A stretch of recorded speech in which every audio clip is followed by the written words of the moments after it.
Have you ever stopped to think about what the architectural blueprint for an entire country looks like? Well, that's pretty much what a constitution is. It's the master plan, right?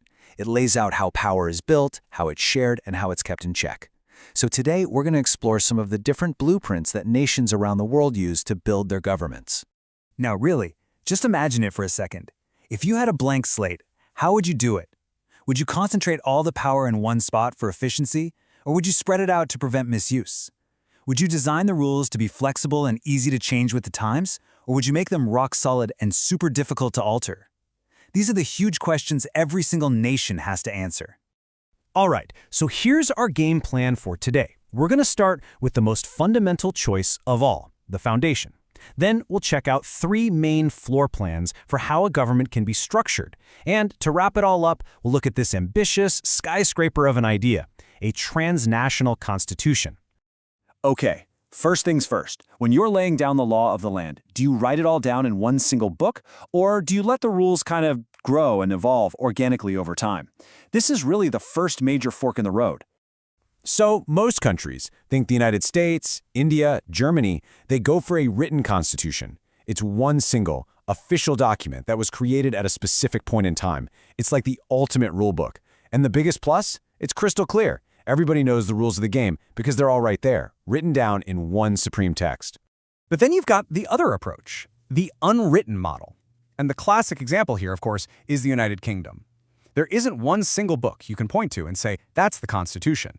Instead, it's this collection of different laws, important court rulings, and these really powerful, long-standing traditions called conventions. They're not legally enforceable, but they are absolutely considered politically binding. It's a system that's been built up piece by piece over hundreds of years. And what this table shows us so clearly is the massive trade-off, right? A written constitution, it gives you stability, it gives you supremacy. It is designed to be hard to change. On the flip side, an unwritten one is all about flexibility. Parliament can literally change a constitutional rule with a regular law. So it boils down to this. What do you value more? Rock-solid stability or the ability to adapt on the fly? Okay, so we've got our foundation picked out. Now let's start looking at the actual floor plans of the government. And first up is the parliamentary system, a design that's all about blending the branches of government together. In a parliamentary system, the people who run the government, the prime minister and their cabinet, are also members of the parliament. They are chosen from the legislature, and crucially, they can be fired by the legislature with what's called a vote of no confidence. It's a total fusion of power, which you'll see is the complete opposite of the presidential model. And this breaks it down perfectly. You usually have political homogeneity, which just means the leaders are all from the same party, which helps keep everyone on the same page. And this concept of collective responsibility is huge. It basically means the whole cabinet has to publicly support every decision. They sink or swim together. If a minister can't back a policy, they're expected to resign. It's a powerful tool for unity. All right, let's pivot to our next floor plan, which takes a totally different philosophy. The presidential system isn't built on fusion, it's built on a very strict separation of powers. Right, so in this model, the executive branch, led by the president, is a completely separate entity from the legislative branch. The president isn't picked by the legislature, they're elected directly by the people, and they serve for a fixed amount of time. You can't just get rid of them with a simple vote of no confidence. The United States is, of course, the classic example of this design. And the key takeaway here is just one word: separation. Unlike a prime minister who's always looking over their shoulder at parliament, the president has their own power base, their own mandate straight from the voters. Now, this is designed to create awesome checks and balances, but it's got a downside. It can lead to total political gridlock if the president and the legislature are from opposing parties and just can't agree on anything. So, we've seen a system where powers are fused together, and one where they're kept strictly apart. But what if you tried to get the best of both? Well, that brings us to our third floor plan, the hybrid or semi-presidential system. This model, which really came into its own with France's Fifth Republic back in 1958, is a really fascinating mix. You've got a president who is directly elected and has real power. But you also have a prime minister who answers to the parliament. They both have genuine executive authority, and they have to figure out a way to share it, which, as you can imagine, is not always easy. And this is where things get really interesting and sometimes really tense. This forced power-sharing situation between political rivals has a name: cohabitation. Just picture it. The country elects a president from one party. Then, a little later, they elect a parliament controlled by the opposite party. The president is then forced to appoint a prime minister from their rivals. It's a political shotgun wedding, and it can either lead to incredible compromise or total paralysis. Okay, let's zoom out, way out. We've been looking at the blueprints for single countries.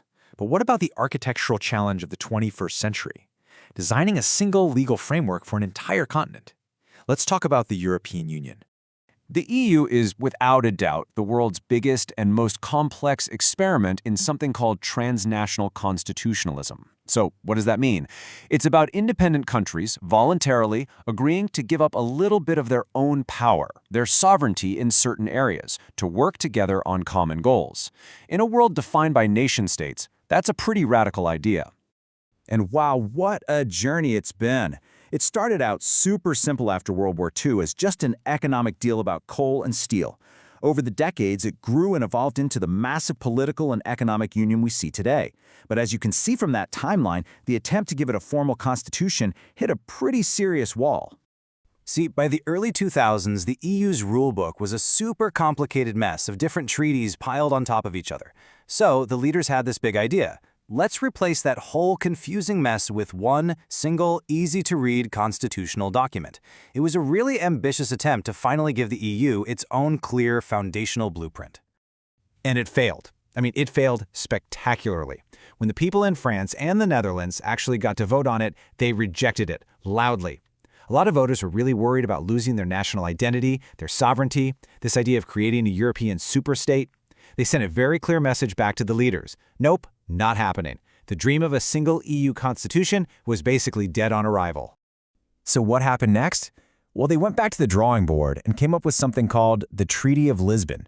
And this is the key. Lisbon kept most of the important institutional changes from the failed constitution, but it got rid of the politically radioactive word constitution. It was a classic strategic retreat. Keep the substance, but change the packaging. And then, of course, came Brexit. The UK's decision to leave the EU was only possible because of a formal exit clause, Article 50, which, ironically, was created by that very same Lisbon Treaty. Brexit became the ultimate real-world test, proving that even after decades of deep integration, membership in this club is voluntary. At the end of the day, national sovereignty could still take back the reins. So all of this leaves us with a massive question for the future, doesn't it? We've looked at the blueprints for nations and even for unions of nations. But in a world that is getting more connected by the second, are these models the end of the story?